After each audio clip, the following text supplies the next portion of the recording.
Hoje com o pastor Joseph Prince. Quero falar para você a história de Obed-Edom e como Deus quer abençoar sua família. Amém? Mas primeiro, você tem que entender que a história está totalmente ligada com o rei Davi. Davi, e eu falei isso no meu livro Destinado a Reinar, O Segredo de Davi, certo? Davi tinha um segredo com Deus. E a Bíblia diz que Davi disse num certo lugar, certo, que Deus gostava dele. Gostei disso. Davi não disse só que Deus o amava, porque Deus ama todo mundo, mas Davi disse que Deus gostava dele. Amém? Você sabe que Deus ama todo mundo? Mas algumas pessoas Deus gosta. E Davi disse, Deus gosta de mim. Amém? Sabemos que Davi tem um título especial. Deus disse de Davi, um homem segundo o meu coração. Eu ouvi alguns falarem que Deus chamou Davi de um homem segundo o seu coração, e ele se tornou um rei mesmo cometendo adultério, mesmo que ele tenha matado o marido daquela mulher, mas na verdade, o momento quando Deus na verdade falou de Davi chamando-o um homem segundo o meu coração, quando ele era na verdade só um adolescente. Ele ainda era jovem. Amém? E Deus disse, achei o meu servo Davi, que fará toda a minha vontade. E por isso ele foi chamado o homem segundo o coração de Deus. E eu perguntei para mim mesmo o que ele tinha. Ouvi alguns falarem de Davi. Eu não vou pregar sobre Davi. Eu já preguei muito sobre ele, e até o livro Destinado a Reinar tem um capítulo sobre ele. Mas rapidamente, só para você entender o contexto da história de Obed-Edom, olha, Davi, alguns dizem que ele se arrependia rápido. Bem, tem muitos outros na Bíblia que se arrependiam rapidamente. Mas a ninguém Deus disse que era um homem segundo o seu coração. Devia ser algo único. Sobre Davi, não era um denominador comum, certo?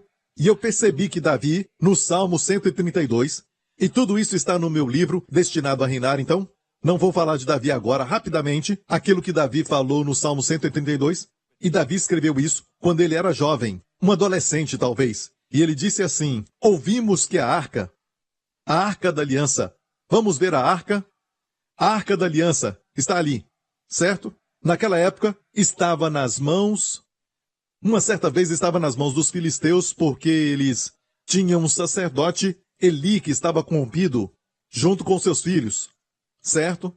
O Ofni e Finéias. E aconteceu uma batalha, os filisteus levaram a arca, certo? E levaram para a sua terra, mas você vai ver que a arca podia se defender.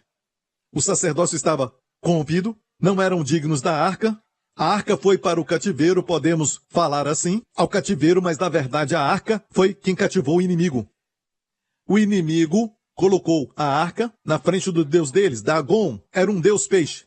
Então essa imagem de um peixe na frente da arca, para celebrarem a vitória, e diziam que o deus deles, o deus dos filisteus, venceu o deus de Israel. No dia seguinte foram, Dagon tinha caiu na frente da arca, na presença de Deus, ok?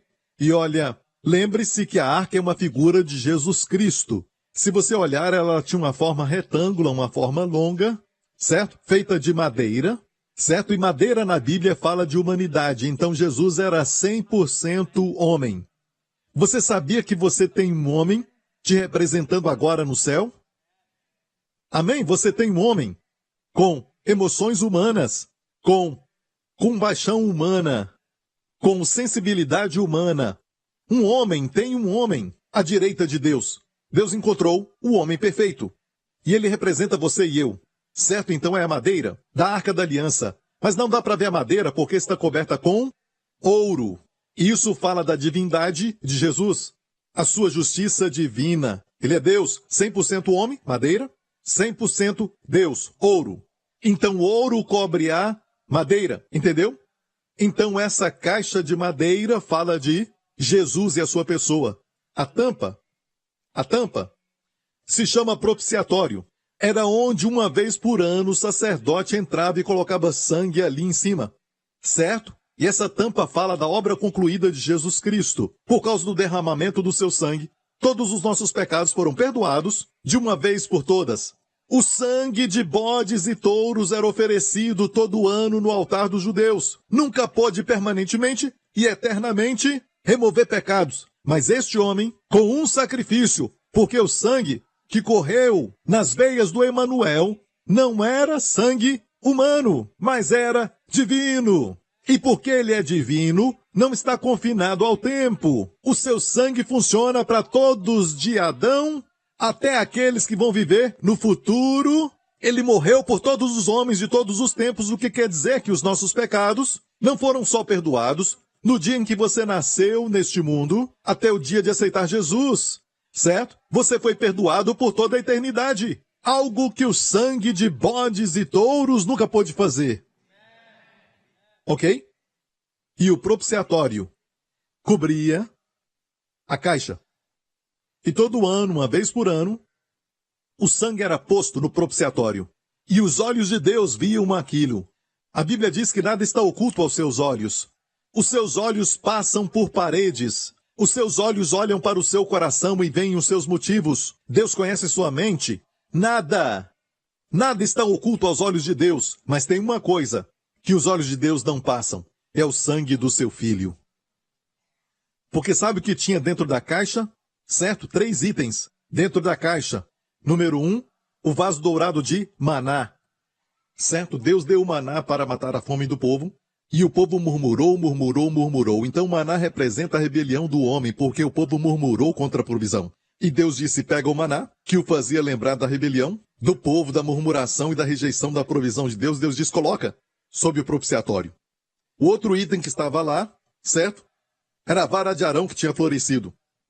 E o que aconteceu foi que o povo se levantou contra Arão, que Deus tinha escolhido como sumo sacerdote, para o benefício deles. Mas eles murmuraram, rejeitaram a liderança dada por Deus. Deus disse, essa vara de Arão, que me faz lembrar da rejeição do líder que eu coloquei ali, coloca debaixo do propiciatório. Certo? E o último item eram os 10 mandamentos, as 2 tábuas de pedra. O homem rejeitou a lei de Deus e fez o bezerro de ouro. Deus disse, os 10 mandamentos agora vão me fazer lembrar da rejeição do homem. Coloca debaixo do propiciatório. Tudo estava debaixo do propiciatório e olha isso. O sangue era aplicado em cima dele. Uma vez por ano, quando Deus olhava, ele não via aquilo que representava a rebelião do homem, mas Deus via o sangue do sacrifício. E o que acontecia lá fora? O sangue nos postes, quer dizer, bênção sobre feitas prósperas, o inimigo vinha contra eles por um caminho e fugia por 7 caminhos. Os seus filhos abençoados, amém? As esposas lindas, o homem com saúde, forte, abençoado fisicamente, por causa do sangue sobre o propiciatório. E olha, eu vou te mostrar algo que, sabe, Indiana Jones disse que é impossível. Ninguém podia olhar dentro da arca, mas você pode. Certo? Vamos olhar para dentro da arca agora, ok? Veja. Se não é salvo, feche os olhos. O vaso dourado de maná, a vara de Arão que floresceu, e os 10 mandamentos. Certo? Os 10 mandamentos que a tradição dos judeus diz que foi escrito em safira. Muito interessante, porque em Êxodo nos fala, eu creio que é no capítulo 24 que diz que Deus se assentou e debaixo dos seus pés, ali no Monte Sinai, debaixo dos seus pés, tinha pedras de safira. É muito interessante porque na igreja primitiva, um homem chamado Ananias e sua esposa Safira mentiram e caíram mortos, causando temor ao povo, que não sabia que aquilo era tipologia. Certo? A história realmente aconteceu, mas tem uma verdade ali. Ananias quer dizer a graça de Deus. Anania em hebraico. Safira, esposa, quer dizer a lei, os 10 mandamentos. Quando você coloca Ananias e Safira juntos, o resultado é morte. Ok? Teve um outro homem chamado Ananias. Não é este, mas outro homem. Lembra quando Saulo ficou cego? Ele não era cego, mas ficou cego por causa da glória de Deus que apareceu. Ele caiu do cavalo, literalmente caiu do cavalo, certo? E ficou cego por 3 dias. E então Deus enviou um homem chamado Ananias, o mesmo nome. Ananias então quer dizer o quê? Em hebraico, Hanania, a graça de Deus. Hanan é graça e a de Yahvé, Hanania, que é a graça. Amém? E a primeira pessoa que Paulo viu foi a graça de Deus. Isso definiu o seu ministério. Ok? Dessa vez não tinha Safira. Não tinha lei, ok? Você entendeu? Então, escute isso, igreja. Quando o povo volta para a lei, está caindo da graça. O propiciatório, a graça está acima da lei. Os 10 mandamentos. Por isso a Bíblia diz que quando você volta para a lei, você cai da graça. Você entendeu, igreja? Então o que aconteceu foi, levaram a arca e a colocaram em frente de Dagon, certo? Dagon caiu diante da arca que representa Jesus Cristo. E a obra concluída. Quando foram levar Jesus preso no jardim do Getsêmani, Jesus falou com eles com autoridade e perguntou: a quem buscais? E o povo, que eram soldados com espadas e tochas, alguns até com lanças, chegaram diante dele e falaram: estamos procurando Jesus. E ele disse: eu sou. O nome do Deus da sarça ardente. Amém. Bem, todos caíram por terra. Todos caíram por terra ali. Certo? Outra vez, Dagon, na frente da Arca da Aliança. Amém? O cativo divino se tornou o cativador. Ninguém podia matar Jesus, por isso é errado dizer mataram Jesus. Ele disse: ninguém tira a minha vida, eu entrego a minha vida. Há alguns dias eu estava falando com o irmão Darren, com o pastor Darren, eu estava falando com ele sobre algumas coisas que eu vi nas escrituras, alguns pedaços aqui e lá, mas olha, um certo dia foi muito claro para mim que ninguém morreu na presença de Jesus. Se ler os evangelhos Mateus, Marcos, Lucas e João, você vai ver que não importa quão doentes estavam, ninguém morreu na presença de Jesus. Só morreram porque Jesus não estava lá. Por isso ele se atrasou para ir até Lázaro. Ele queria demonstrar o poder da ressurreição. Depois de 4 dias de morto, ele não podia estar lá, senão Lázaro não ia morrer. Ninguém morre na presença de Jesus. Ele disse: eu sou a ressurreição e a vida. Amém? É por isso que Jesus sempre estragava os velórios. Onde ele ia e estava acontecendo um velório, se tornava uma celebração. Amém? Ele tem tanta vida. Imagina se você passar tempo com ele. Se está enfermo, passe tempo com ele. Ninguém morre na presença de Jesus. Ele disse: eu sou a ressurreição e a vida. E por que Deus está me mostrando isso quando eu digo agora, Senhor Jesus, com minha Bíblia aberta, eu digo: Senhor Jesus, eu estou na tua presença. Eu fico consciente que naquele momento eu sou imortal. Não posso morrer, porque eu estou na presença da ressurreição e da vida. E você se lembra quando ele estava na cruz? A Bíblia diz que ele não morreu. Escute, no Evangelho de Mateus, que o revela como rei, a Bíblia diz que ele entregou o seu espírito, como um rei que liberava o servo. Ele entregou o seu espírito, certo? Ele deu o seu espírito. No original grego, ele entregou o seu espírito, então morreu. Ele morreu primeiro, e os 2 ladrões, os soldados romanos, tiveram que quebrar suas pernas para eles não se apoiarem, e eles ficaram asfixiados e morreram. Viu que os 2 ladrões não morreram antes de Jesus morrer? Se Jesus estivesse vivo, eles não morreriam. Levante as mãos e diga: Senhor Jesus, eu estou na tua presença. Amém. Faça isso e você vai ser como Moisés, que passou tempo na presença de Deus. Ele viveu até 120 anos, e a Bíblia diz que ele parecia jovem, com 120 anos. Vire para alguém e diga: há esperança para você.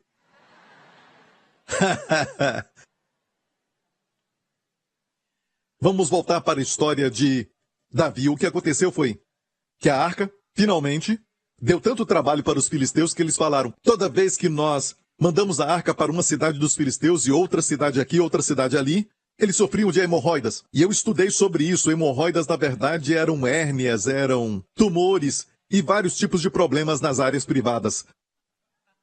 E eles disseram: vamos ter que enviar essa arca de volta. Então colocaram a arca sobre carros de bois, ok? E a enviaram de volta para Israel. E não era para colocar sobre carro de bois. Mas eles não sabiam disso, eles eram filisteus. Então a colocaram sobre carro de bois e a enviaram. E a Bíblia diz que eram bois, na verdade vacas leiteiras, que tinham gerado. E falaram assim porque a tendência daquelas vacas era, na verdade, voltar por causa dos bezerros. Certo? Elas tinham gerado, estavam dando leite. Mas se forem direto para Israel, saberemos que o que aconteceu conosco foi de Deus. Lógico. Então elas foram direto para Israel, certo? E o povo de Bet-Semes foi o primeiro povo de Israel que viu a arca voltar. Então a colocaram sobre uma rocha, uma pedra, e eu levei os meus pastores ali naquele mesmo lugar onde isso aconteceu, e a Bíblia diz que eles cometeram um erro. Eles olharam dentro da arca. Ou seja, eles queriam ver os 10 mandamentos. Hoje o mesmo pecado é cometido. Em muitos lugares por aí, as pessoas querem levar os 10 mandamentos para o púlpito. E o problema é este: para pegar os 10 mandamentos, você tem que empurrar o propiciatório. Então, para pregar os 10 mandamentos, temos que empurrar a graça. E a morte é o resultado. Como resultado daquele dia, a Bíblia diz que milhares morreram na cidade de Bet-Semes. E o mesmo pecado é cometido hoje. Certo? E o povo temeu, o povo de Israel todo temeu. Eles pegaram a arca, então colocaram sobre... E olha isso, quando você vai lá em Bet-Semes, dá para ver a cidade de Kiriat Jearim, onde a arca estava, e colocaram a arca lá, e a arca ficou lá por 20 anos. E o rei Saul, o rei antes de Davi, nunca se incomodou em levar a arca para Jerusalém. Jerusalém era o centro de Israel, o centro da adoração, o centro da vida política. Tudo estava em Jerusalém. E ele não quis levar a presença de Jesus, porque a arca representa Jesus. Você entendeu? Eu liguei para o diretor de criação e falei para ele fazer algo que eu vi no Espírito sobre a arca. E mais uma vez, confirmando a obra de Jesus. Olha para a arca de novo, certo? Olha bem para a arca. Tem 4 cantos, certo? E se abrirmos os cantos, vamos abrir o da direita e depois os outros lados. Vamos ver o que acontece. A frente e atrás, ok? A esquerda e a parte de baixo, toda aberta. Vamos ver por cima. Vemos a cruz. Adore ao Senhor, igreja. Amém? É uma figura do Senhor Jesus Cristo. Mais uma vez, no Antigo Testamento temos só figuras, tipos, certo? Da verdadeira substância, como álbum de fotos. Você vê no Antigo Testamento as fotos de Jesus, mas não é Jesus, somente fotos. Amém? Como, por exemplo, quando você viaja e você vê a foto no seu celular, você vai ali e vê as fotos da sua família, dos seus filhos, e você beija e tudo mais, mas não é realmente eles. Te faz lembrar deles. O Antigo Testamento é fotos de Jesus, viu isso? Certo? Ok, agora, o que aconteceu? Ali, no monte de Kiriat Jearim, a arca ficou lá por 20 anos e o rei Saul não se incomodou. É uma figura dos dias de hoje. E as pessoas vão para a igreja e usam o nome de Deus, mas nem falam de Jesus. Jesus não está mais no centro da igreja. Sabe, Deus quer que o seu filho esteja no centro. Deus disse, quando ele enviou o seu filho para morrer no meio, ele morreu no meio de 2 ladrões. Jesus disse, quando 2 ou 3 estiverem reunidos em meu nome, ali estou no meio deles. No livro do Apocalipse, João ouviu uma voz por trás dele, e ele se virou e viu o trono de Deus, e no meio do trono tinha um cordeiro. No meio do trono. Eu não sei como isso funciona, mas no meio do trono a Bíblia diz. Então ele quer estar no meio. A Bíblia não diz, marido, amai vossas mulheres. Somente isso. Mas diz, amai vossas mulheres como Cristo amou a igreja. Não nos preocupamos em amá-las. O nosso foco é somente Jesus. A sua beleza, a sua graça, o seu amor. Então as nossas esposas são beneficiadas. A Bíblia não diz, mulheres, sujeitai-vos a vossos maridos. Não é isso. Mas diz, mulheres, sujeitai-vos a vossos maridos como ao Senhor Jesus. Não olhe para o sujeito. Desculpa, não olhe para o homem. Olhe para o Senhor Jesus. Amém? Você é sujeito a Jesus? Sim. Olhe para o marido e veja Jesus por trás. Amém? Faça isso para o Senhor. Se torna adoração. Se torna uma adoração. Amém? E Davi, ainda jovem, disse no Salmo 132, eu ouvi. Nesse salmo ele diz, eu estava em Belém e Efrata, e ouvi falar no campo do bosque, que é Kiriat Jearim, literalmente campo do bosque. Foi onde a arca ficou por 20 anos, e Davi disse, não darei sono aos meus olhos, nem repouso às minhas pálpebras, enquanto não achar lugar para o Deus de Jacó. E no momento que ele colocou isso no seu coração, de levar Jesus de volta para o lugar de centralidade, se alguém tem isso no coração, de levar Jesus para o lugar central da sua família, do seu casamento, dos seus filhos, da sua casa, do seu trabalho, da sua igreja, pastores, levem Jesus para o centro da sua igreja, assim como Davi. Deus viu isso no seu coração e gostou disso. Deus gostou dele e deu recursos para ele. E Deus deu para ele carisma, deu para ele o favor, deu para ele pessoas boas, deu até ouro e prata para ajudá-lo a cumprir esta missão. Deus até o promoveu. Deus fez tudo para ele por causa do coração de levar a arca para Jerusalém, para ela estar no centro. Amém. E a hora chegou e Davi se alegrou. 20 anos, certo? E Davi e os seus homens falaram, vamos lá. Ele já era rei. e tinha os recursos, ele tinha a mão de obra, e foram levar a arca, e o grande erro foi este. Davi colocou a arca sobre carro de bois. O mesmo que os filisteus fizeram 20 anos antes. E a Bíblia nos fala que a arca devia ser carregada sobre os ombros dos sacerdotes. Certo? Nos ombros dos sacerdotes. Olha, certo? Aqui tem uma escultura de bronze dos sacerdotes e a arca. Certo? Carregar a arca dessa forma era o certo, e não carregar sobre animais, mas tem que ser carregada por sacerdotes, os levitas. Amém? É uma figura de exaltar Jesus no seu casamento, na sua vida e ministério. Sabe como a final de um grande campeonato que você vê? A final da Copa do Mundo. 2-2. 2-2. No último minuto. Amém. E o seu craque favorito faz o gol da vitória. O seu time ganhou. Amém? E eles se alegram. É a final de todas as finais, certo? O que eles fazem com esse craque quando o jogo termina? Eles o carregam sobre os ombros, um de cada lado. O colocam para cima. O que isso representa? É exaltar o campeão. Viu isso? A nossa vida é para exaltar Jesus. Amém? Você quer dizer muitas coisas que são de Deus para os seus filhos? Fale de Jesus. Fale de Jesus. Fale que Jesus os ama. E eu garanto para você, Deus vai dar uma revelação para eles. Deus vai dar uma experiência para eles. Do amor que lança fora todo o medo do coração dos seus filhos. Amém, igreja? Você entendeu? Então, sabe o que aconteceu? Alguém morreu. O que aconteceu foi o seguinte, eles subiram o monte de Kiriat Jearim. Eu vou te mostrar uma foto que eu tirei, porque toda vez que eu vou a Israel, eu tenho que dar um pulo lá. E comecei aí em 2002 ou 2003, porque eu coloquei isso no meu coração. Eu disse, Deus, quando eu for lá, me dá o segredo de Obed-Edom. Certo? E ninguém falava de Obed-Edom em 2003. E eu preguei uma mensagem em 2004 sobre Obed-Edom. Eu disse, Deus, me dá essa, sabe, Senhor, essa revelação. Então, eu fui lá, e em 2007 voltei lá de novo. E ali está o lugar de Kiriat Jearim, e onde eu estou em pé, é exatamente onde a arca ficou por 20 anos. É a casa de Abinadab, o sacerdote. Onde a arca ficou por 20 anos é onde eu estou em pé, e eu estou apontando para Jerusalém. Dali de onde estou até 7 milhas é Jerusalém. E Davi teve que levar essa arca daqui até Jerusalém. E a figura aqui é que estamos levando Jesus de volta para o centro da igreja. E das nossas vidas. Ok? Temos que fazer isso como Deus quer. E Davi se esqueceu, certo? Davi se esqueceu disso. E Davi a colocou sobre carro de bois.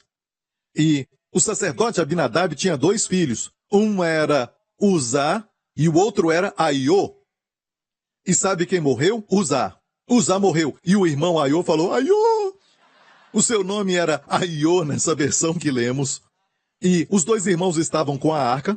E porque ela estava sobre um carro de bois, certo? Eram bois que estavam carregando a arca.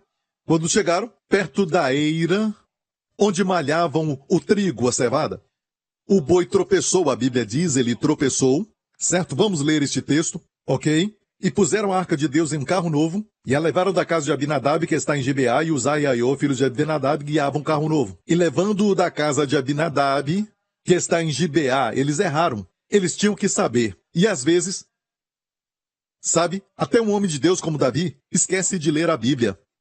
Como carregar a arca? A Bíblia diz claramente, a arca devia estar sobre os ombros dos sacerdotes, e não em um carro de bois. Certo? E levando-o da casa de Abinadab, que está em Gibeá, com a arca de Deus, e Aiô ia diante da arca. Então tinha Uzá e Aiô, certo? E Davi e toda a casa de Israel festejavam perante o Senhor com toda sorte de instrumento de pau, de faia, como também com harpas e com saltérios, e com tamborins, e com pandeiros, e com símbolos. Não foi falta de adoração. Alguém disse que o segredo de Obed-Edom é que ele entendia de adoração.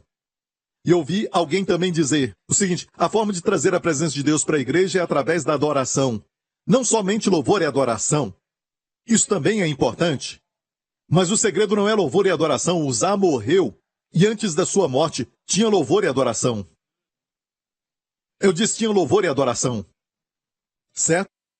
De adoração. A adoração verdadeira é adorar ao Pai em espírito e em verdade. Tem adoração que não tem nada a ver com a graça. Tem adoração que não tem nada a ver com sangue. Tem adoração que é só entretenimento, certo? E chegando à eira de Nacon, estendeu Uzá a mão à arca de Deus e pegou nela, porque os bois a deixavam pender. Olha, o que há de errado? Os bois tropeçaram, e estendeu Uzá a mão.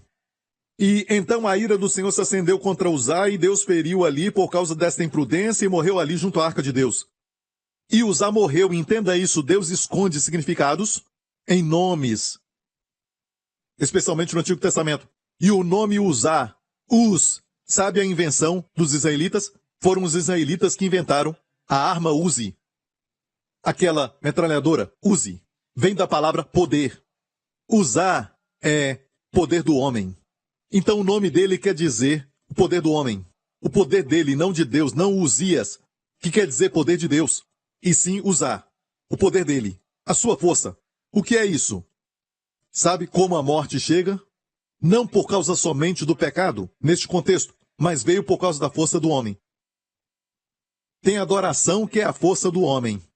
Tem ministério que é baseado na força do homem. Tentam equilibrar a arca com a força do homem. Se você vê um homem de Deus tropeçar, não tente equilibrá-lo. Deus equilibra os seus. Amém? Você vê algo acontecendo, não tente colocar a sua mão, você vai morrer. Confie em Deus, Ele vai agir. Uma das coisas mais difíceis é fazer isso. É fácil falar para um filho, faça isso, faça aquilo, aquele outro, e a coisa mais difícil é falar, Deus vai consertar. Faz isso. Isso estressa. Deus vai fazer, então descansa. Eu creio que Deus vai abençoá-los na escola. Eu creio que Deus vai dar sabedoria. Eu creio que você tem a mente de Cristo. Eu creio, em vez de dizer, vai estudar, não fica assistindo televisão, faz isso, faz aquilo e aquele outro. Faz isso, é exigir. Eu creio, é provisão. E no nosso caminhar com Deus, falamos coisas como, a lei exige, a graça provê, mas com a esposa falamos, você deve se maquiar mais cedo. Você não deve se atrasar, você não deve. Mas tem que ter muita graça para falar, querido, eu vou te ajudar com isso. Querido, eu vou te ajudar com aquilo. Querido, eu vou te ajudar a fazer isso. Peça sabedoria para não usar a palavra faça. Ninguém gosta de ouvir isso. Você entendeu? Então tenha muito cuidado com usar na sua vida. Tentar segurar a arca. Ah, pastor Prince, estão fazendo isso. Aqueles estão fazendo aquilo. Confia em Deus. Tem coisas que Deus manda fazer e às vezes ele fala, quieta-te. Eu estou lidando com aquela pessoa, ok? Certo? Você entendeu? Na adoração e tudo mais. Usar não deve entrar. O que é usar? O esforço do homem, a força do homem. O poder do homem. Usar. Como em use, ok? Agora verso 8. E Davi se contristou porque o Senhor abrira rotura em Uzá e chamou aquele lugar Perez Uzá até o dia de hoje. E temeu Davi ao Senhor naquele dia e disse, como virá a minha arca do Senhor? Ele teve uma reação errada. Em vez de dizer, eu errei, tem alguma coisa que eu fiz de errado aqui. Quantos sabem que a graça não é impedida pelo pecado do homem? A graça é impedida pela força do homem. Tem uma mensagem nessa história aqui. Eu vou repetir. O pecado do homem não impede a graça de Deus. A graça de Deus é maior do que o pecado. Quando a prostituta estava enferma e ia até Jesus, ela recebia. A graça é mais forte do que o pecado. Os cobradores de impostos, que eram pecadores, certo? Porque eles cobravam impostos para um governo estrangeiro, contra a sua própria nação. Certo? Alguém que traiu a sua nação. Mas olha, este homem pecador, quando estava doente, ia para Jesus e também recebia. Todos os pecadores na época de Jesus recebiam. O pecado não era um obstáculo. O pecado não era uma barreira. Por quê? A graça de Deus é maior do que o pecado. Alguns falam assim, o pecado parou aquele avivamento. O pecado parou aquele mover de Deus. Se o pecado parasse um avivamento, o avivamento nem teria começado. Não teria começado. Porque o avivamento começa onde tem pecado. Mas os avivamentos param porque o homem traz a lei. Trazem o seu esforço, começam a querer controlar. Ok? As únicas pessoas que não podiam receber de Jesus eram os que pensavam que eram fortes. Pensavam que eram obedientes, que conheciam as Escrituras. Os fariseus não recebiam de Jesus. E mais uma vez, o que impede a graça, seja a graça curadora, graça para provisão, para um milagre, O que pode impedir a graça? O esforço do homem. Você diz, não consigo. Deus diz, eu consigo. É a sua mão comparada à mão dele. Você decide. Amém? Ok. Então, Davi ficou com medo. Ele teve aquele medo errado de novo, o medo de escravo. Em vez de dizer, erramos em algum lugar, certo? Ele disse, olha, é melhor a arca não vir. Certo? Então a história continua dizendo o seguinte, e não quis Davi retirar para junto de si a arca do Senhor, a cidade de Davi, mas Davi a fez levar à casa de Obed-edom, Giteu. Finalmente chegamos em Obed-edom. Chegamos agora em Obed-edom. O Giteu. Ele queria ir num Gitai. Gitai é uma apresentação musical entre os chineses aqui em Singapura. Ok. Obed-edom, o Giteu. Olha, escute isso. O próximo verso. E ficou a arca do Senhor em casa de Obed-edom, Giteu, 3 meses, e abençoou o Senhor a Obed-edom e a toda a sua casa. Uau! Toda a sua casa foi abençoada em 3 meses. Quero somente falar isso. Joséfo, o historiador judeu que é muito famoso, chamado Joséfo, ele viveu na época dos romanos. E ele não era cristão, mas escreveu sobre a história dos judeus. Joséfo escreveu que Obed-edom era um homem muito pobre. Quando a arca foi para sua casa, ele vivia ali, e não em Jerusalém. Eles ficaram com medo e Davi procurou a casa mais próxima dali, e foi a de Obed-edom. Ele era Obed-edom, sabe? A sua casa estava ali, e Davi disse, coloque ali, e Obed-edom disse, tudo bem, coloque no centro da minha casa, por favor, aqui na frente do campo, bem na frente da casa. Certo? E ele era muito pobre, de acordo com Joséfo. Mas em 3 meses, Joséfo disse que ele se tornou muito rico. Em 3 meses. Ok? Joséfo só falou isso. Ok? Mas eu creio que essa bênção não era aquela bênção que você não vê. Ah, eu tenho mais paz. Era algo que todos podiam ver. Porque aqui diz, então avisaram a Davi, dizendo, abençoou o Senhor a casa de Obed-edom e tudo quanto tem por causa da arca de Deus. Era muito evidente. Era visível. Ficou claro para todos verem. Quantos querem isso na sua vida, na sua família? Quantos querem que no trabalho alguém diga, tem algo neste homem? Tem algo nessa mulher. O mundo chama de fator X, certo? Chamamos de rei, o fator da graça, amém? O favor do Senhor. Olha, a palavra carisma, alguém que é carismático, uma pessoa carismática, vem da palavra caris, que é graça no grego. Era usado na época antiga para falar dos crentes. Sim, aquela irmã tem mais de 50, mas o seu rosto brilha e por um momento esquecemos que ela tem mais de 50. O favor de Deus renova a juventude de todos, então vire para alguém e diga a esperança para você. A esperança para você, irmã. Amém? Você vai ficar mais bonita, amém? A boa aparência só dura 5 minutos. Depois disso vem o carisma, vem o favor de Deus. Então você deve buscar isso, o favor de Deus.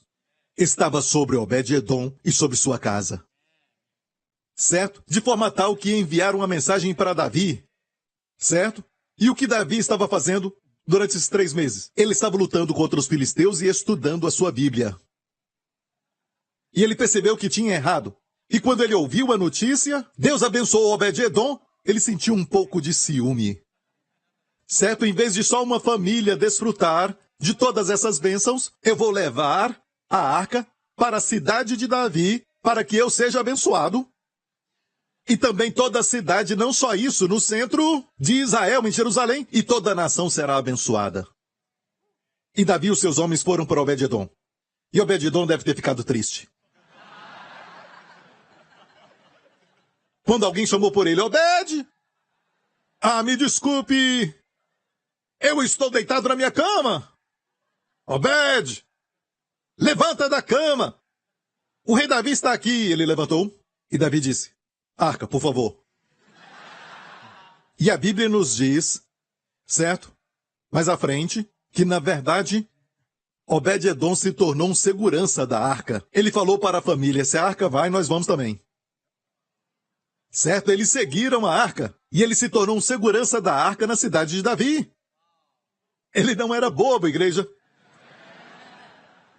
Davi levou a arca de volta. E olha como ele fez dessa vez. Escute isso. Vamos continuar lendo. E sucedeu que, quando os que levavam a arca do Senhor tinham dado 6 passos, sacrificava bois e carneiros cevados. Uau! Uma caminhada de 7 milhas. Agora era menos da casa de Obed-Edom, de Criate-Jearim 7 milhas da casa de Obed-Edom, certo? Ainda muitas milhas até Jerusalém. A cada 6 passos paravam e sacrificavam holocaustos. A cada 6 passos paravam e faziam os holocaustos. A cada 6 passos, um sacrifício. E se olhar daquele monte até Jerusalém, olha essa foto de Criate-Jearim, certo?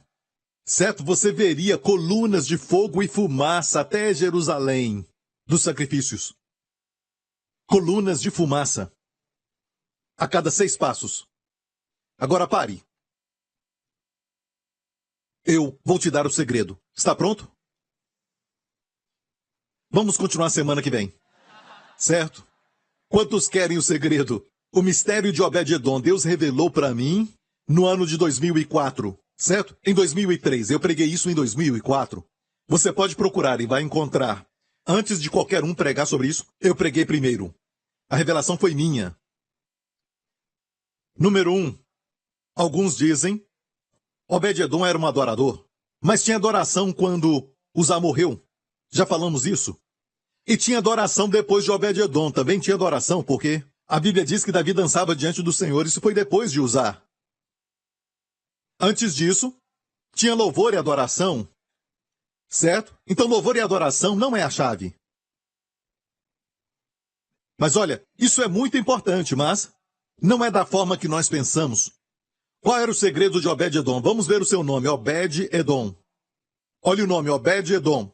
Vamos ver o nome, Obed-Edom no verso. Obed-Edom. Obed quer dizer, Oved, no hebraico, quer dizer servo. Lembra do pai de Davi? O seu nome era Jessé? Era filho de Obed. Obed era filho de Boaz, marido de Ruth. Mas olha, Obed quer dizer servo. Edom, o que é Edom? Olha, Edom era o lugar onde Esaú ficava. Esaú figura a carne. Ele foi aquele homem, irmão gêmeo de Jacó. Deus deu para ele Edom. Edom quer dizer vermelho. Edom quer dizer vermelho. Então olhei, servo do vermelho. O que significa isso? Sabe? Eu me lembro de pensar, o nome não quer dizer nada. Servo do vermelho? Servo do vermelho, o que é isso?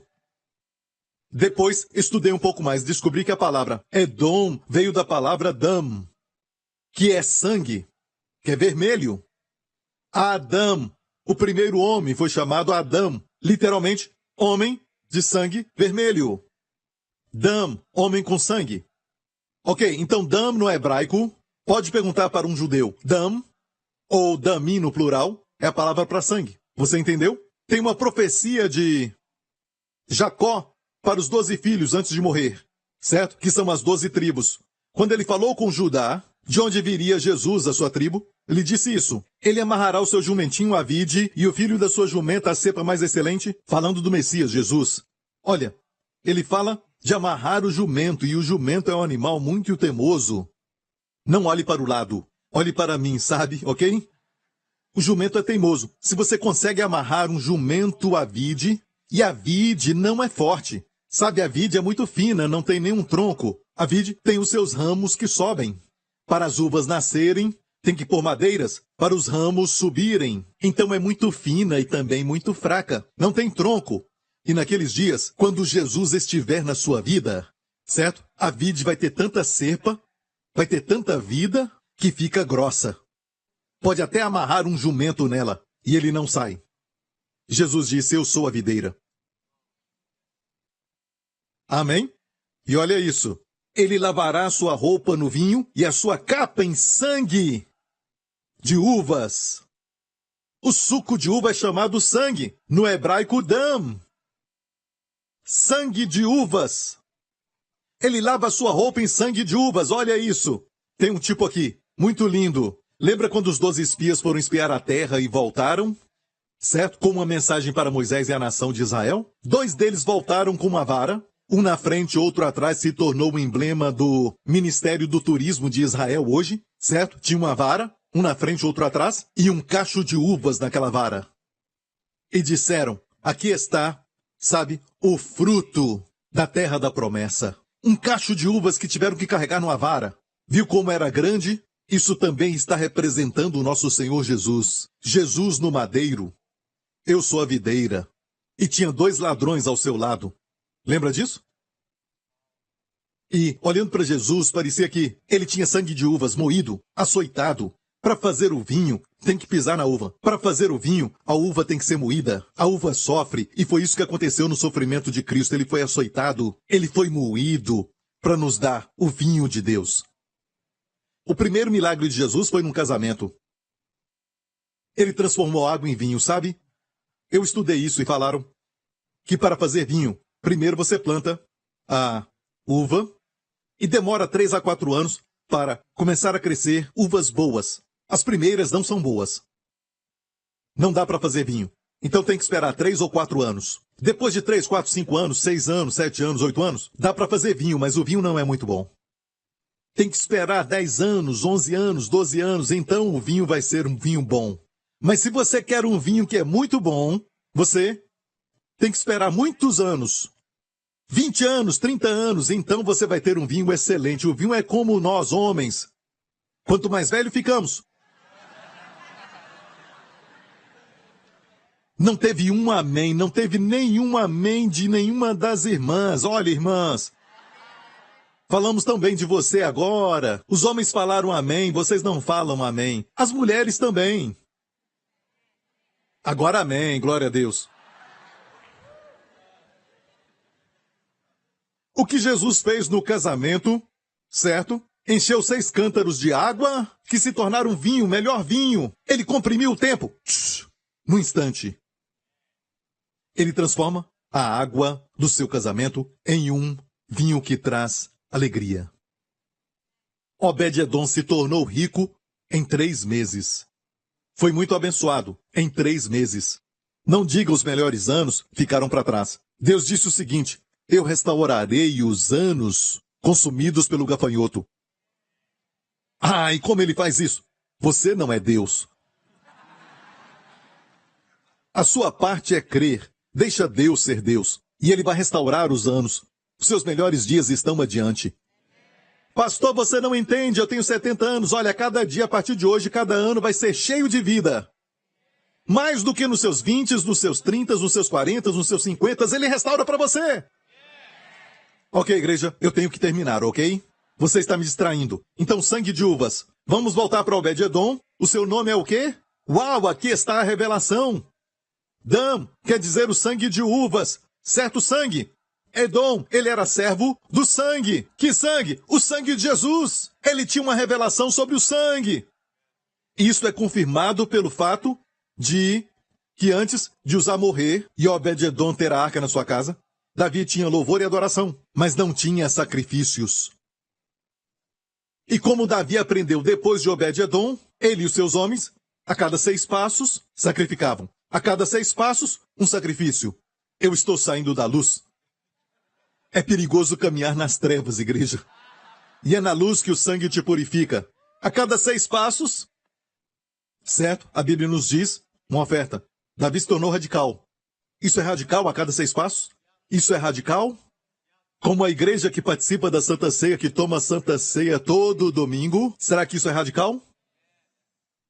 É daqui que tiramos isso, igreja. Tem um problema na casa. Pega o pão e pega o vinho. A criança doente, pega o pão e pega o vinho. Agora fazemos só na igreja. Fazemos uma vez ao mês. Em alguns lugares, bimensal. Uma vez por ano. Jesus disse fazer isso sempre. Em memória de mim, anunciando a morte do Senhor. Anunciando a morte do Senhor no meio das trevas. Você anuncia a morte do Senhor no meio da enfermidade. Você anuncia a morte do Senhor no meio da escassez.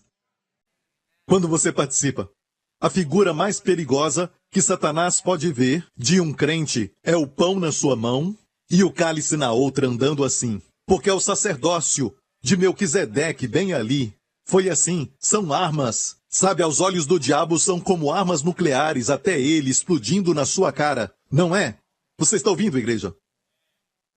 Na igreja primitiva, não era só na igreja, mas eles partiam pão de casa em casa. Ou seja, eu participei da Santa Ceia, sabe? De manhã, eu fiz tudo isso me lembrando dos benefícios do corpo partido de Jesus. Me levanto e vou para a casa do Lawrence, certo? Sabe o que eu faço lá depois de participar? Eu parto o pão na sua casa. E depois vamos visitar outra pessoa, certo? Eles faziam isso de casa em casa. O diabo tem tanto medo disso e ele tem, com certo sucesso, conseguido remover isso da igreja. Fazem disso um ritual. Por esta razão, muitos estão doentes, na igreja, muitos fracos, e muitos que morrem cedo. Porque eles não se lembram do que Jesus fez. Você entendeu isso? Mas Obed-Edom todo dia sacrificava diante da arca, ele conhecia a verdade. E outra coisa sobre Obed-Edom, ele era um giteu. Viu isso? Obed-Edom, o giteu. O que era um giteu? O giteu era aquele que vinha de Gate. Te faz lembrar algo? Gate, Golias, o inimigo de Davi e de Israel o chamavam de Golias de Gate. Da história de Davi e Golias, ele veio de Gate. Gate não era uma cidade dos sacerdotes, mas era uma cidade que era habitada pelos filisteus. Ou seja, olha, alguns estudiosos discordam disso aqui. Em alguns comentários de judeus, eles dizem que ele era um levita. Alguns dizem que ele era um gentio. Os judeus não concordam nisso porque, você sabe, os comentários não são inspirados. Mas a palavra é. E é muito difícil para eles crerem que Deus deixou de lado Davi para abençoar um gentio, sabe? Sabe, mesmo dizendo um giteu, na verdade eles dizem assim, sabe? Ele era um levita de Gat-Rimon, um lugar que era dos israelitas. Mas não era Gat-Rimon, era giteu, de Gate. Então, eu declaro para você que eu creio que ele era gentio. Não era judeu. Ou seja, ele não tinha consciência da lei. Ele tinha consciência de Jesus. Lembra que só para 2 pessoas Jesus falou que eles tinham grande fé? Ambos gentios. O centurião romano e a mulher, que era Sirofenícia. Jesus falou que os 2 tinham grande fé. Olha, eles não conheciam os 10 mandamentos, eles não conheciam a lei. E só para eles Jesus falou que eles tinham grande fé. Não encontrei uma grande fé nem mesmo em Israel. Viu? Eles não eram conscientes da fé deles. O centurião não pensou na sua fé, ele pensou em Jesus. A mulher com fluxo de sangue tocou nas horas de Jesus e ela foi curada. Ela não pensou só na sua fé, ela pensou em Jesus. Quanto mais falarmos de Jesus para o povo, mais vão ver a sua bondade e a sua graça e mais fé terão. Mais Jesus revelado, grande fé. Menos Jesus revelado, pequena fé. Não é para você ver sua fé. A mulher não disse, será que tenho fé? Será que tenho fé? Será que eu tenho fé? Eu não tenho fé. Não acho que tenho fé. Essa não foi a postura dela. Ela olhou para Jesus e não pensou na sua fé ou a falta dela. Jesus se virou e disse, a tua fé te sarou. Ela não olhava para a sua fé, mas olhava para Jesus e para a sua graça. Quando você vê Jesus e a sua graça, ele olha para você e vê então a sua fé. Amém!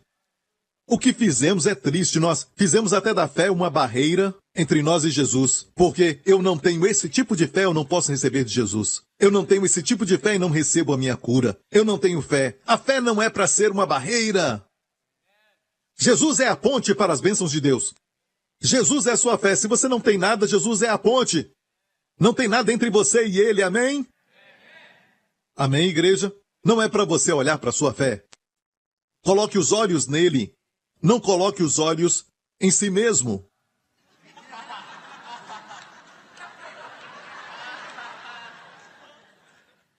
Lembre-se disso, um homem que sabe fazer careta é muito seguro.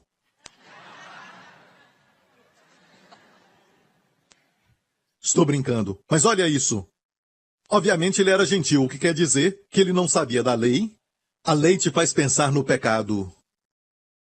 Ok? Ele não tinha consciência disso. Ele pensava em Jesus, no seu sangue. E o seu sangue que purifica os pecados do passado, presente e futuro. Minha família é purificada pelo sangue. Davi deve ter perguntado, Obed-edom, qual é o segredo? E ele deve ter falado, todo dia oferecemos um holocausto. E ele disse, homens, traz os animais aqui. A cada 6 passos, uma oferta. E disseram, já oferecemos 50. Vamos de novo. Davi se tornou radical. Olha isso. Isso é uma revelação e confirma a revelação que Deus me deu sobre o servo do sangue. Amém. Sabia que o sangue de Jesus Cristo te purificou o passado, presente e futuro? Na verdade, existe uma fonte do seu sangue te purificando. Em 1 João 1,7, 1 João 1,7, rapidamente, olhe o sangue de Jesus Cristo. Mas se andarmos na luz como ele na luz está, olha, não está falando como você anda, mas está falando onde você anda. Se andarmos na é em no grego, na luz. Não é como você anda, mas onde você anda. Certo? Se você é um cristão, você está na luz. Todo cristão está na luz. Olhe a 1 Tessalonicenses 5,5. Certo? Porque todos vós sois filhos da luz e filhos do dia. Não somos da noite, nem das trevas. Tem uma música que diz, somos criaturas da noite. Nós não somos esses. Nós somos do dia. Amém? Somos todos filhos da luz. Como Paulo tinha essa confiança de falar para os santos de Tessalônica, vocês são todos filhos da luz. Vocês creem em Jesus? Vocês estão na luz? E se você está na luz, o que diz 1 João 1,7? O sangue de Jesus Cristo, seu Filho, nos purifica. E a palavra está no indicativo do presente ativo. Quer dizer que o sangue continua sempre lavando. E nunca para, mas continua nos purificando. Você tem um pensamento ruim? Puro. Tem uma intenção errada? Limpo. Um motivo errado? Puro. E Deus quer você consciente do sangue de Jesus. Hoje não oferecemos um sacrifício de novo, porque já foi oferecido uma vez por todas. Mas temos que nos lembrar sempre, tomando a Santa Ceia. E graças a Deus o sangue nos purifica. Amém? Eu já vou terminar. Voltando à história de Davi. Depois então diz, e Davi saltava com todas as suas forças diante do Senhor, e estava Davi cingido de um éfode de linho. Não se esqueça, ele era o rei. O que era um éfode de linho? Se você já me ouviu falar da roupa do sacerdote, o éfode de linho tinha aquelas pedras, o éfode de linho, que se colocava por baixo da outra capa, debaixo daquele linho tinha uma roupa branca de linho. Depois vinha o éfode de linho. Era a roupa do sacerdote. E Davi usou isso. Ele era rei. Agora vemos o quê? É uma foto do rei sacerdote. O Senhor Jesus. E nós somos o quê? Sacerdócio real. Entendeu? Porque você é um sacerdote, você tem intimidade com Deus. Tem influência com Deus. Alguém diz, você pode orar por mim? Você diz, eu posso. Tem intimidade com ele. O sacerdote faz isso. E porque você é um sacerdócio real, escute isso. O sacerdote vai a Deus e recebe a resposta. O rei sai da presença de Deus e fala, ser curado, e a pessoa é curada. Está me ouvindo? Rei sacerdote, você ouviu? Davi saltava, assim subindo levavam Davi e todo Israel à arca do Senhor com júbilo ao som de trombetas. Agora escute isso, como eu já falei. Louvor e adoração somente não é a resposta. Pode ter louvor e adoração sem consciência da graça, sem pensar no sangue, certo? E você faz com a força humana. Mas aqui agora, funcionou por causa do sacrifício. Ali está o segredo. Amém? E adoraram a Deus, adoração verdadeira. Ela nasce da consciência da graça, não tem não tem força humana. É tudo Jesus. E como carregavam? Como carregavam a arca? Nos ombros dos sacerdotes agora. Amém, exaltando a Jesus. Adoração verdadeira exalta Jesus. Posso ouvir um amém? A verdadeira adoração exalta Jesus. Nos lembrando do sangue, fizemos hoje, durante a Santa Ceia, certo? E exaltamos Jesus. Isso é adoração. Agora vamos ler o próximo verso, e já vou terminar. E sucedeu que entrando a arca do Senhor na cidade de Davi, Mical, a filha de Saul, a primeira esposa de Davi, estava olhando pela janela e vendo ao rei Davi que ia bailando e saltando diante do Senhor, o desprezou no seu coração. E olha isso. Essa mulher era ligada a Davi. Ela é um tipo de algumas igrejas. Ela era filha de Saul. Davi tipifica o quê? A graça. Ele ofereceu o sangue. Ele entendeu que usar quer dizer força humana. Não confie na força humana. confie no sangue, confie na graça e exalte Jesus. E olha isso. Um outro tipo de igreja, porque é uma igreja. A igreja sempre, sabe, é tipificada por mulher. Ela olhou e viu Davi, ela era esposa de Davi, e desprezou o rei. Por quê? A graça nos torna iguais. E ela queria que o seu marido agisse como rei. Não use o éfode de linho. Não fique dançando como um louco. Alguns dizem glória a Deus, mas alguns ficam assim. Estão mortos. Davi dançava diante do Senhor, e introduzindo a arca do Senhor, a puseram no seu lugar na tenda que Davi lhe armara. E acabando Davi de oferecer, olha isso, os holocaustos e ofertas pacíficas de novo. Já em Jerusalém, estavam louvando, dançando, certo? Mas ali tinha uma pessoa que não estava feliz. Com louvor e adoração, com a graça de Deus, com exaltar a Jesus. O seu nome era Mical, a esposa de Davi. Certo? O seu nome, na verdade, quer dizer... Mical quer dizer um pouco de água. Era crente, mas um crente legalista, que desprezam os que se alegram com a graça. Você está muito feliz.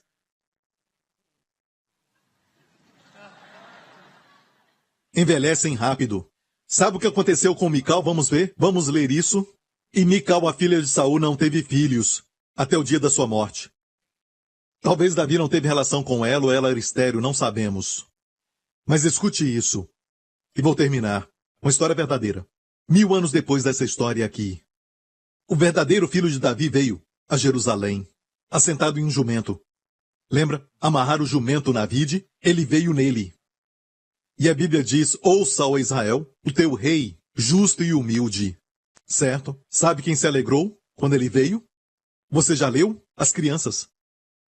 A Bíblia diz que alguns, especialmente crianças, isso fala comigo desta nova geração. Esta nova geração e não essa geração antiga. Vocês são muito radicais. Sabe, essa nova geração que gritava, Hosana! Hosana, o filho de Davi!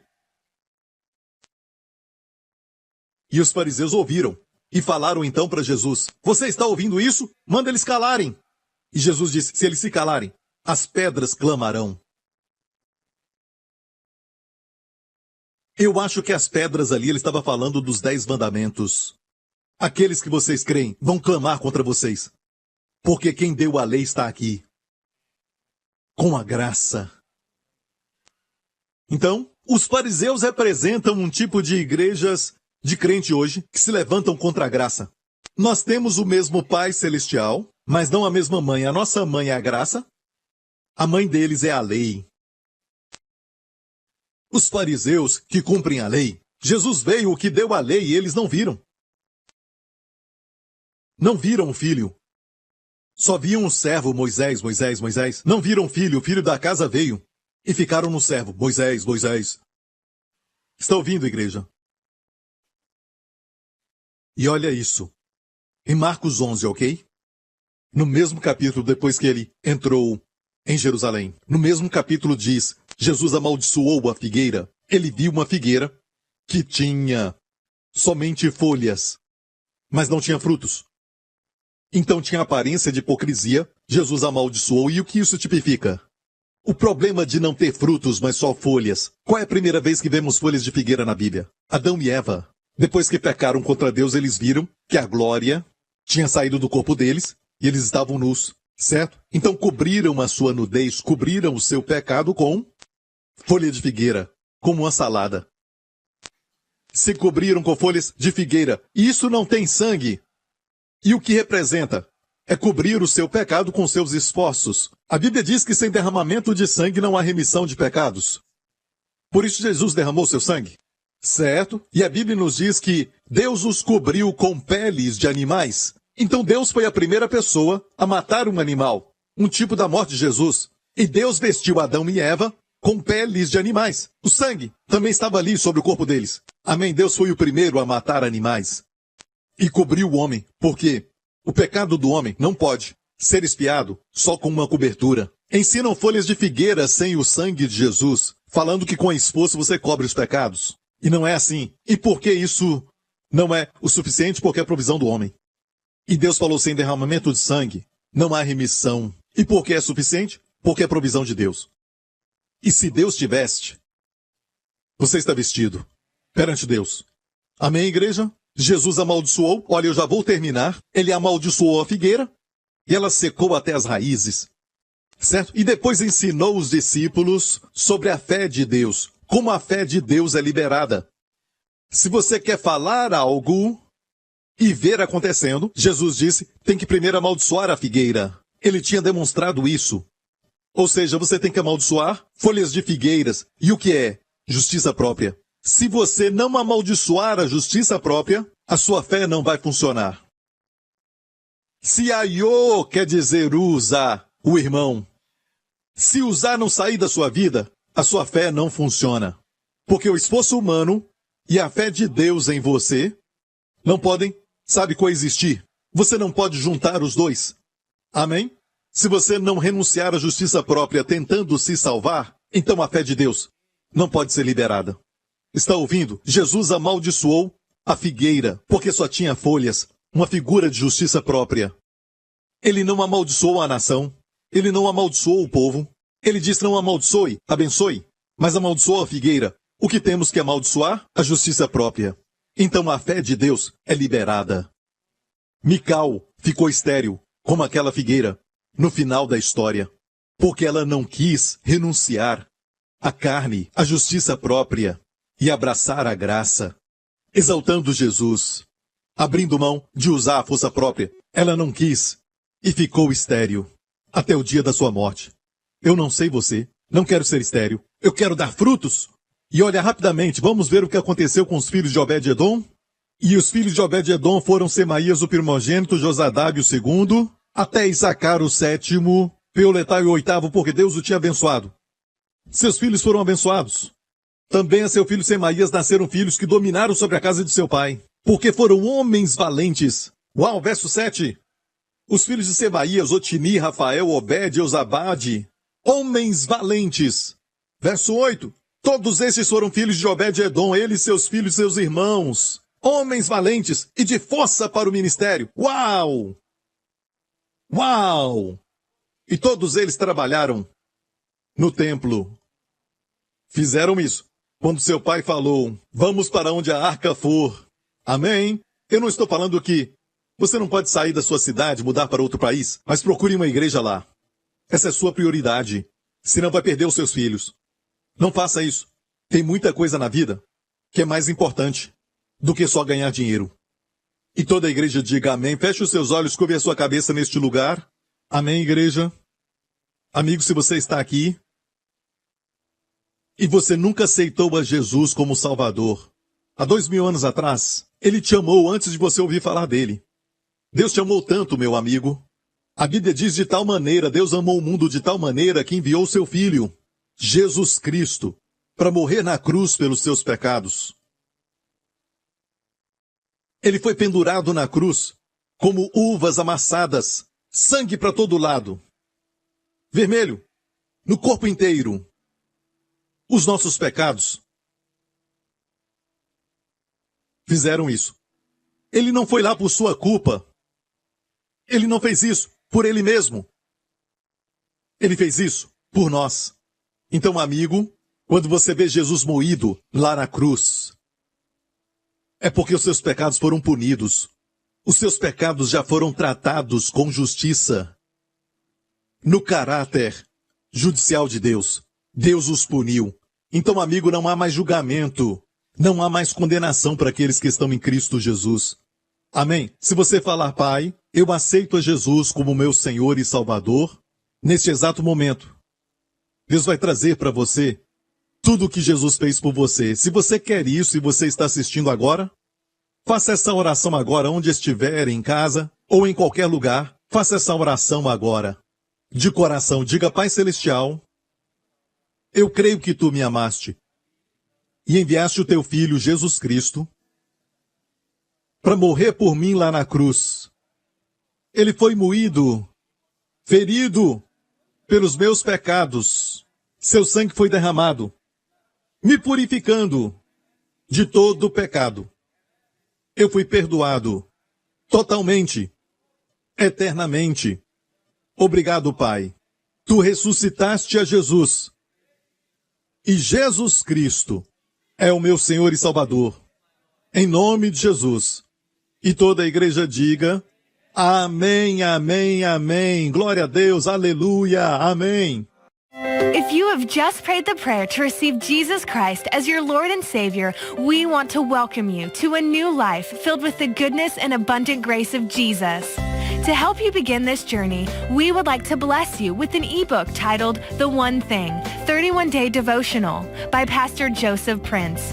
Receive daily bite-sized inspirations of the favor, healing, and provision that God has for you. Simply log on to josephprince.org/salvation and download your free copy today. Get ready to experience the amazing love of God. The gospel of grace is spreading all over the world. Literally, thousands of souls are being impacted by the gospel of grace. There's only one gospel, the grace gospel. Can I have a good amen? To celebrate our ministry's 15th anniversary, receive this special CD and book package that includes the brand new Believe Right and See Beautiful Days audio series. Call now and you'll also receive a bonus wall calendar for your gift of any amount today. Hear foundational truths about God's free gift of righteousness and how blessings will flow when you focus on your right standing with God.